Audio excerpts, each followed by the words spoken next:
Hi, tonight we're going to talk about investing in real estate. Obviously, why would you invest in real estate? Well, because real estate in general outperforms other investments in the marketplace. And it's not just the holding of real estate, but you can also look at other forms of investing in real estate, such as the REIT market and REITs that do mortgages. There's other ways, again, other than just owning the pure real estate as well. So real estate is a popular investment. Whichever way the market turns, the real estate investment market continues to initiate, innovate, and attract investment strategies. Developments make it important for real estate professionals to have an elementary and up-to-date knowledge of real estate investment. So what we'll talk about tonight is just a little bit, so you have some understanding working with an investor or being an investor yourself. So what we're going to talk about is identify the advantages and disadvantages of investing in real estate. Describe the real estate investment objectives and the inherent financial concepts involved in the investment process. Explain the essential benefits of leverage, including pyramiding acquisition of real estate investments. And describe the tax benefits inherent in real property investments, although those might change. And then we're going to describe the mechanics of real estate investment syndicates, trusts, and mortgage conduits. Advantages of investing in real estate. It's generally above average rates of return.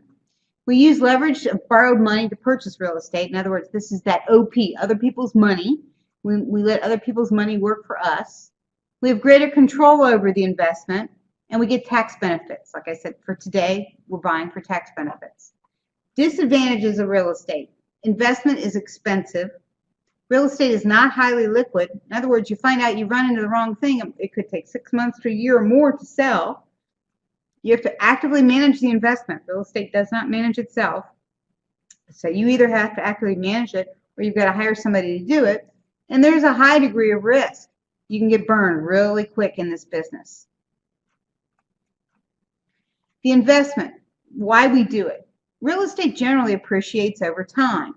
In our history, up until 2006, 7, 8, 9, I would tell you that real estate typically appreciated about 3 to 5% per year. And then we hit the 2008, 2009, and all of a sudden real estate lost its value. But we've been able to see areas since then with economic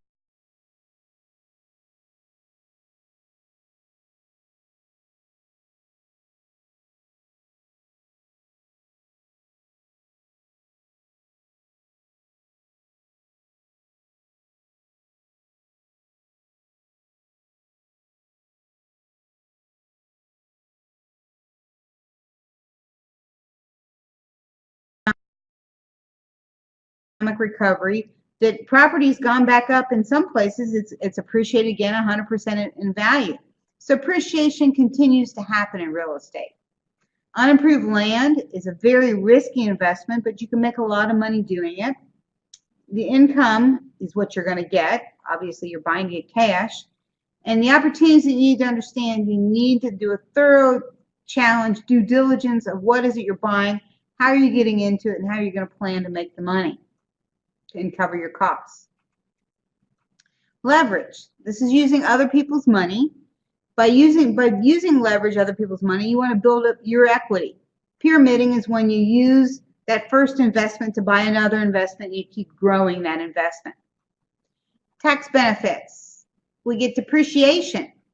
The cost recovery method of depreciation. But you do need to remember, though, that you get the tax benefit of depreciation. That gets recaptured when you sell. So be careful about that. Capital gains of real estate is much less. Literally years ago, you had a one-time capital gain, and then if you're over 55, you got to use that capital gain. Today, buying and investing in real estate, the capital gains are significantly lower when you're making your profit in real estate. A tax benefit is something called a like-kind exchange. A lot of people exchange real estate. They like-kind, they exchange to buy up, to get bigger pieces of real estate, and then they can forego taxes for a long time while they're in that exchange cycle.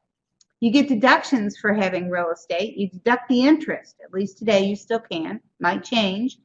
And then the installment sales, where you can sell over time so you're not having to take the capital gains and pay taxes right away, is another way of looking at investing in real estate.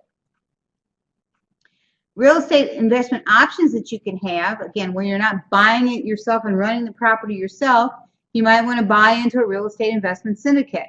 Syndicates typically were wealthy people that would get together to buy a large piece of property, run it, operate it, and then they would hire a general manager and have an LLC or something that would own and run it, and then they ultimately get return on investment. A lot of our investors in Cincinnati are, quote, syndicates. They start out that way. They're friends knowing each other. They pull together funds of money and then they buy an asset and run it. Another thing, though, that you and I can do is what's called a real estate investment trust. REIT stocks are sold on the stock market. That you buy them like any stock. They go in price anywhere from, $4 or $3 a share on up to hundreds of dollars a share. But the REITs in general are outperforming the Dow Jones and the